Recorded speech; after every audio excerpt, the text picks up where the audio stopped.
Hey, we're Emily and Tyler. We're with 94 in the Fish and CCM Magazine. We're backstage at the Dove Awards with Hillsong United. Now, I'm sure you're just elated right now. Your song just won Song of the Year. You also have several other nominations that won. How are you feeling right now? I'm blown away. It's such an honor to win a Dove, and the other, so I'm pumped because it's a trophy to the grace of God and a recognition that people are encountering Jesus, because that's what we do. That's the message and our purpose. But also, I'm just the tiniest representation of the whole Hillsong United band and our pastors and our whole church that are back in Sydney, Australia. So I'm pumped, but also just, I'm just this small kind of representation of it. So I'm wanting everyone else to, be here and everyone to see them, because they're the real deal, Now, JD, how did you get selected to be the one to represent tonight? Yeah, well, talking with Joel Houston, who's kind of the main, leader of Hillsong United, and I'm really the pastor in Hillsong United and one of the worship leaders. He'd already booked his flight to come to Sydney. He lives in New York. I live in Sydney, so I'm like, the Doves are happening. Of course, he's going to go. It's one little flight. Me, it's a big deal. But he'd booked his flight, and we'd booked a studio in Sydney for 2 weeks to really kind of try and get some, tracking on our next United album. And he's like, I just spent, he couldn't pull out of that. And he's like, I should have been in the studio with him, but he's like, I can handle it if you're not there, and I trust you to go, if you're up for it, to go to the Doves. And I'm like, well, it's an honor to, to be, acknowledged and nominated. So that's why I'm here and he's not. Now, Hillsong United is, I'm sure you know this, a household name in the Christian music world. But let's hear a little bit about your personal story. How did you get involved with Hillsong, and what was some of your background before Hillsong? Yeah, well, I started going to Hillsong Church when I was 4 years old. So I've been in the church for 26 years. So if you're really good at mathematics, you'll be able to get my age, 30. And so I just grew up in the Sunday school, the youth ministry, and really had no desire to sing. And there was no such thing as Hillsong United. There was, Darlene and the Hillsong, worship team were doing, our church, we were starting to do albums and a little bit of travel with that. And I'm like, that'd be amazing, but I'm not going to sing, because you go, I don't really play music. I'm not a musician. So the guys are the musos and the girls are the singers. So I'm like, I'm not a girl, so I'm not going to sing. That was my view. And long story short, just every Friday night after our youth ministry would gather from an early age, I'd go out with a couple of, our guys and just pray that Isaiah prayer of, Isaiah 6:8, where God, here I am, send me, basically just I'm available, whatever it be. And then it ended up somehow being singing. I just got, there was no guy singers in our youth ministry, and they're like, you should sing, because the guy-led worship would drive me to the beach and we'd sing along to Blink 182 on the radio, and he's like, you can sing. I'm like, no, I can't, and I won't.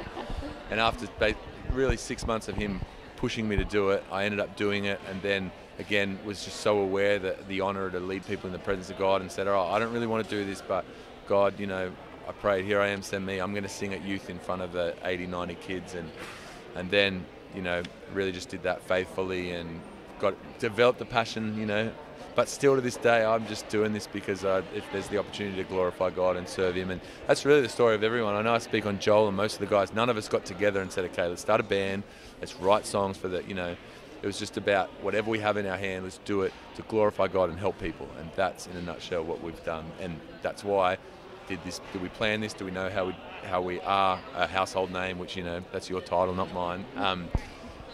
It's just God's story, God's plan that we're following. What has, gosh, I could go on and name the Hillsong songs, but what has been a song that has ministered to you personally? Oh man, in every season I feel like I've had a song, but also, to be honest, I don't listen to Hillsong music unless I'm really on the stage or in a service, because I hear it so much. So I love getting all the other worship artists. That's how, I, whether I'm preparing to lead worship or just want to, need God's presence, I go to Delirious, Bethel, Passion, anyone else that was in the room tonight, really, that so there's really a song for every season for me. I know I just can't give you an answer, but there's been so many. For me, so yeah, it's at the time. Yeah, and I was reading on your all's website. You guys do a great job of posting these blogs from different members of the group, and it might have been Joel that had posted that it's important to value the first reactions to the songs. And so I was wondering, what is one of the most memorable first reactions that you've had to a song that, has went on and been sung all over? Take us back to some of those humble beginnings of some of the songs we know. I remember when Joel showed me Inside Out, which is I could go back. We've been doing Hillsong Church for 20 plus years. I've been doing albums and United, where I don't know, 12 plus 13, 14 years. I don't know. We don't count. And I remember him showed me Inside Out, and I just remember going that whole.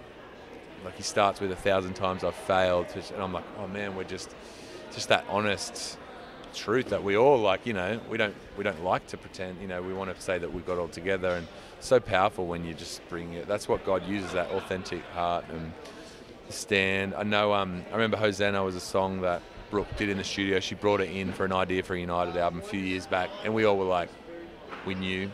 Oceans. My favourite thing about one thing is that the first time we ever played it live in front of people happened to be in South Africa, in Johannesburg. And we were releasing Zion about 4 days after this event. And we were on our previous tour, Aftermath, was the last few worship nights we're going to do of Aftermath. And we were like, love that album, love that, what we did. But after doing that night after night, you're so ready to do something new. So we did Oceans, and we hadn't been released yet. And just when we started, Taya sung the first line, and everyone sung along with her like they'd heard it 1,000 times. Maybe they'd somehow cracked, people illegally download stuff, so maybe they got it. But genuinely, it was more of the song sung itself, and the response. I remember I was half worshiping God because the song is powerful, and I was in this using it to sing to God and enjoy His presence, and the other half of me was like, oh man, look at what this song is doing in people's lives. And that was just an amazing, and we were all half doing that, and then we'd look around doing on stage mid-worship going, is everyone seeing this? That was a moment. That's when I knew. Well, I didn't know, I don't claim it, but that was just a moment. Yeah. Well, JD, thanks so much for taking the time to sit down and chat with us, and congratulations again on all 5 wins tonight. Thank you. And being the Lone Ranger representing the whole Hillsong team. Yeah. So thanks so much. JD from Hillsong United, everyone. Thanks, guys. Yeah, absolutely. Thank you so much. You're doing what you're doing. You're helping Thank you. us and Wonderful. getting